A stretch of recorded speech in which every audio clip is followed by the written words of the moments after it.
Voyons Simon comme figurant le passé.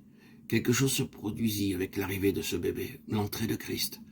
C'est significatif que l'évangile de Matthieu, qui n'est pas dans l'ordre chronologique, soit placé comme le premier livre du Nouveau Testament.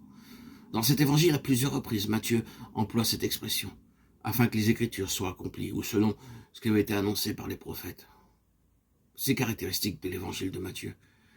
Il se tourne vers le passé, considérant dans l'Écriture ce qui regardait Christ dans leur accomplissement, leur réalisation, leur finalité et leur transcendance.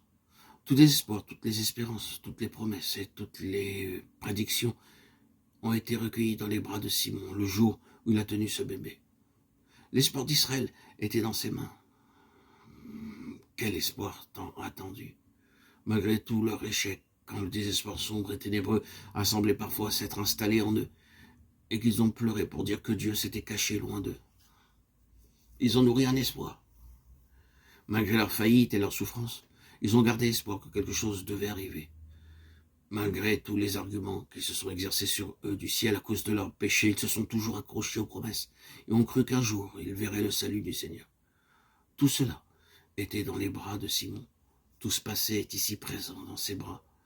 Ce tout petit répondait à l'espérance d'Israël.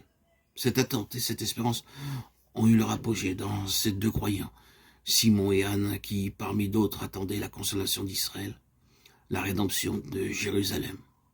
C'étaient des jours sans perspective qui semblaient désespérés. Mais il y avait ceux qui espéraient toujours, qui s'attachaient à croire.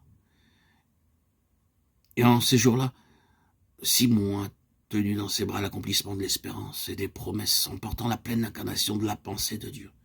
Simon a tenu tout cela dans ses bras. Et par ses paroles, son attitude et son esprit, vous pouvez le voir projeter cela dans le futur, le portant en avant. Cet enfant est là pour que le futur soit affecté par lui. C'était un moment extraordinaire. Mais notons qu'il portait ainsi en germe la dépouille de tous les systèmes terrestres.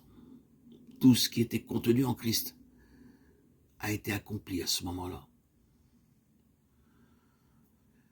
Quel moment c'était? Ce qui était contenu dans les types et les figures, les symboles et les prophéties et tout le système judaïque, ce cadre tout entier a été brisé et dépouillé à partir de ce jour. Désormais, la manifestation de tout ce qui était inhérent et intrinsèque dans le passé était dans les mains de Simon, transmis pour le futur. C'était une crise, un tournant dans la dispensation. Cela transcendait tout ce qui était simplement un système terrestre par rapport à Christ. C'est la marque des derniers jours. Et ce n'est pas une petite chose.